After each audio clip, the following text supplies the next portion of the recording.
The story I'm going to be telling you guys today will send chills down your spine and have you scared to walk anywhere near a heavily wooded Those long, relaxing walks at your local park trail days are over.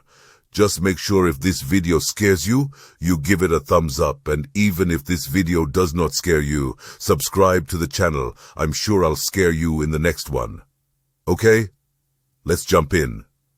Alexander Pichushkin was born on 9th April 1974 in Mytishchi, Moscow Oblast, Russian SFSR, Soviet Union, and grew up on 2 Kersonskaya Street in Moscow proper. He lived there with his mother Natalia Elmurdovna, his younger sister, her husband, and their son in a 2-bedroom apartment on the 5th floor. Their apartment building was a 6-minute walk from Bitsa Park. Pichushkin is remembered to have been an initially popular kid. However, this changed following an incident in which Pichushkin fell backwards off a swing, which then struck him in the forehead as it swung back. Experts speculated that this event damaged the frontal cortex of Pichushkin's brain. Such damage is known to produce poor impulse regulation and a tendency towards aggression. Since Pichushkin was still a child, the damage would have been more severe, as a child's forehead provides only a fraction of the protection for the brain compared to an adult's. Following this accident, Pichushkin eventually became hostile and impulsive. Due to his behavior, Pichushkin's mother decided to transfer him from the public school he had been attending to a school for children with learning disabilities. Before he transferred, the children from the public school were known to have physically and verbally bullied Pichushkin, referring to him as that retard.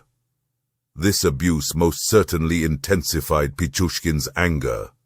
Upon reaching early adolescence, his grandfather recognized that Pichushkin was highly intelligent and felt that his amazing talents were being wasted, as he wasn't involved in any activities at home, and the school he was enrolled in focused more on overcoming disability than on promoting achievement. Pichushkin moved into his grandfather's home and was encouraged to pursue intellectual pursuits outside of school.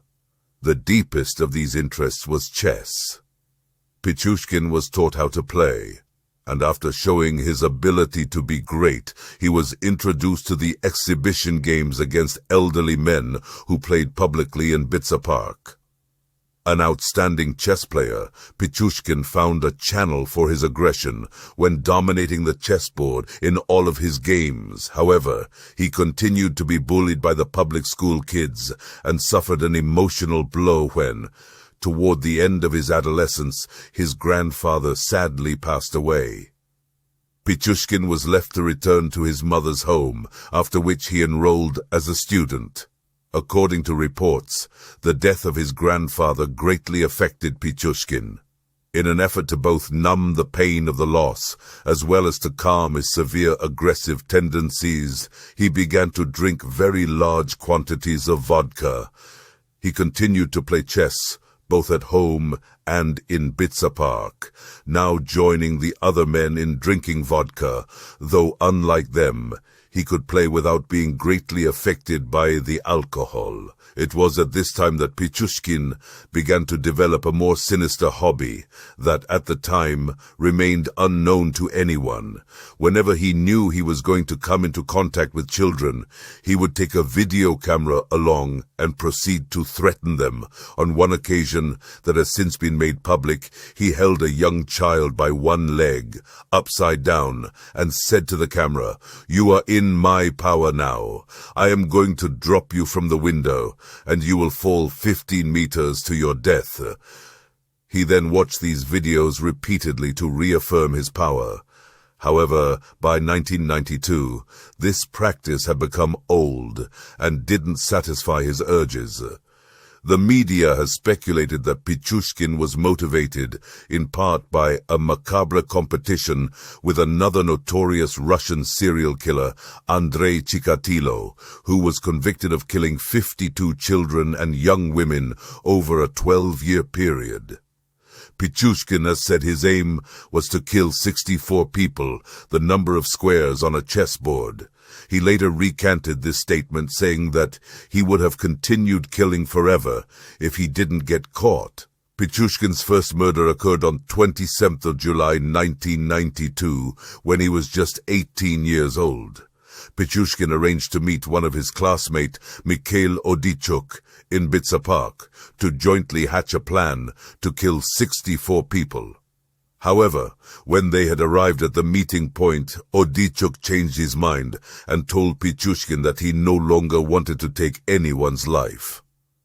Feeling played by his best friend, Pichushkin strangled him and threw his body in a sewer entrance at Bitsa Park, then returned to his mother's apartment a short distance away. The body was surprisingly never found. After Odichuk's mysterious disappearance, Moscow police opened up an investigation. Witness testimony provided to the police stated that Odichuk was last seen with Pichushkin, walking in the direction of the park that he was killed in.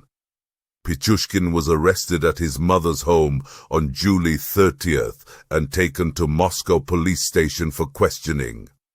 When he was asked about his schedule on the day of Odichuk's disappearance, Pichushkin confirmed having met with Odichuk, but claimed to have left him unharmed and safe in the park that day, with no evidence tying him to the mysterious and sudden disappearance. Pichushkin was released and was free to go home. Pichushkin ceased killing for several years until 1996, when Russia placed a moratorium on the death penalty. This reignited Pichushkin's thirst for killing. On May 17, 2001, Pichushkin was in Bitsa Park playing chess with a 52-year-old man named Yevgeny Pronin. At the end of their game, Pichushkin invited Pronin to take a walk with him, claiming it was the anniversary of his dog's death and that he wanted to visit the grave in Bitsa Park. Pronin thought nothing of it and walked with him to an isolated area in Bitsa Park, where Pichushkin pulled out a bottle of vodka and offered him a drink. The men made a toast to the dog, after which Pichushkin struck Pronin in the head with the bottle. Once Pronin was dead, Pichushkin threw his body into a nearby well. Between May 2001 and September 2005, Pichushkin attacked 36 different people. 3 of his victims survived their injuries. Pichushkin would approach his victim in Bitsa Park. The vast majority of them were elderly homeless people, offered to share a drink of vodka and then kill them, typically by striking the back of their skull with a hammer or a bottle, although he was also alleged to have pushed his victims into the sewage canal to drown. Occasionally, he would then sign the corpse by impaling the victim's skull with sticks or an empty vodka bottle. From October 2005 to his final murder in 2006, Pichushkin's modus operandi changed. He would kill his victims by repeated blows to the head with a hammer and would then push a vodka bottle into the gaping wound in their skulls. He would always attack from behind in order to take the victim by surprise and avoid spilling blood on his clothes. 10 of his victims lived in the same 4-building complex where he lived. 4 from 2 Khersonskaya, 2 from 4 Khersonskaya next door, 3 from 6, and 1 from 8. In June 2006, Pichushkin offered to go for a walk with his 36-year-old co-worker, Marina Moskalyova. Even though she was reportedly suspicious of him, Moskalyova agreed to go. Before she left, she wrote a note to her son, letting him know she was with Pichushkin, and left his phone number. Pichushkin was aware of the note but was undeterred. He knew exactly what he was planning to do regardless. Moskalyova's body was discovered in Bitsa Park on June 14, 2006, complete with Pichushkin's trademark injuries. A Moscow metro ticket found in her possession led authorities to review surveillance tape footage from the metro system, where she was filmed just hours before her death, walking on a platform, accompanied by Pichushkin. Once apprehended, Pichushkin led police officers to the scenes of many of his crimes in Bitsa Park and demonstrated a keen recollection of how the murders were committed. He was filmed by police reenacting his crimes in great detail, a process which is a regular part of Russian criminal investigation. Pichushkin also revealed that some of the murders he committed were not done using his preferred method, hammer blows to the back of the head, but by throwing his victims down into the sewer lines beneath Bitsa Park. Although one of his victims did survive this ordeal.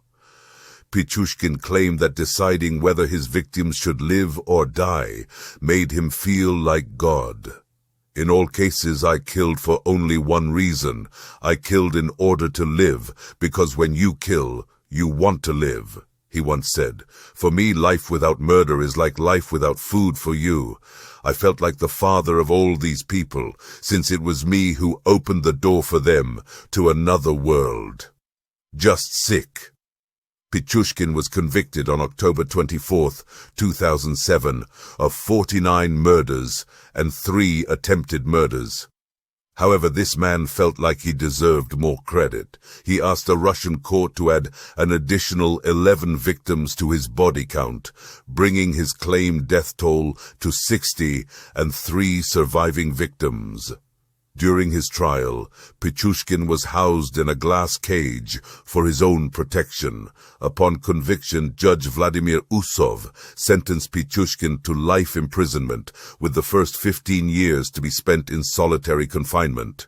Pichushkin appealed his sentencing, claiming it was too harsh and asking for a reduction to 25 years. As of 2017, Pichushkin was spending his days in solitary confinement at the Arctic penal colony Polar Owl. I know one thing for sure, you won't catch me walking around in the woods by them or nothing. I'll save that for you tough people who watch this and didn't get scared. Well, that's it for this one. My people, if you like this video, please give it a thumbs up and also leave a comment. And if you haven't already, make sure you subscribe to the channel so you don't miss any of our crazy stories. As always, you guys are very appreciated, and until next time.